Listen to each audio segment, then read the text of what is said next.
ស្រីក៏មុំសុំឲ្យម៉ែទៅរកគ្រូនាងចង់បានប្តីឆ្នាំថ្មីនាងចង់ដល់គូកូននំមេពុំមួយស្នេហ៍ខ្ញុំមកយ៉ាងយូរម៉ែឲ្យគេទៅបើគេចាជើគិនគូបើសិនគេចូលចាជើកុំនៅគិតយូរណាម៉ែឲ្យគេទៅឲ្យតនៅតនខែពេលនាងធំពេញក្រមុំនាងចង់មានគូស្នេហ៍យំនេះរំតែជ្រៅកូនបើរងាណាំម៉ែតោះយើងឡើងរំក្រមុំភូមិបងឡើងរំហើយណាតោះយើងឡើងរំក្រមុំភូមិបងចង់មានស្នេហាបងសុំម៉ែសុំឲ្យបងសុំស្រីបើឡើងរំបើសិនអូនព្រមរំហើយត្រាំក្រោយបងសុំណាត្រង់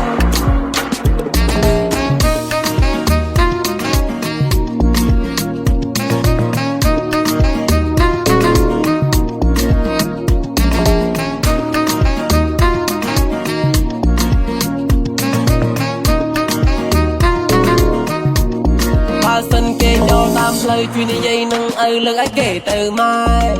កូនមិនចង់ក្រមុំចាស់កូនខ្លាចខ្លាំងណាស់នៅក្រមុំសៅកាយកុំលោះស្នេហ៍ខ្ញុំច្រើនណាស់តែគេនឹងមិនហ៊ាននឹងម៉ែទេ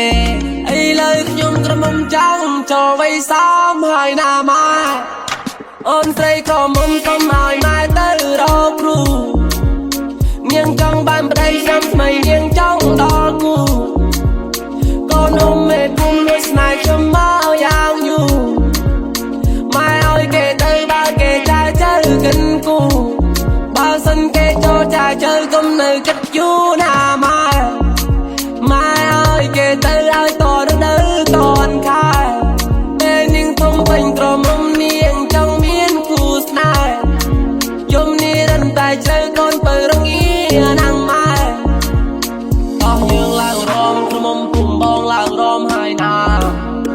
តោះយើងឡើងរំក្រមុំភូមិបងចង់មានស្នេហាបងសុំម៉ែសុំឲ្យបងសុំស្រីបើឡើងរំបើសិនអូនព្រមរំហើយត្រាំក្រោយបងសុំណាត្រង់អូនស្រីក៏មុំសុំឲ្យម៉ែទៅរកគ្រូនាងចង់បានប្តីឆ្នាំថ្មីនាងចង់ដល់គូ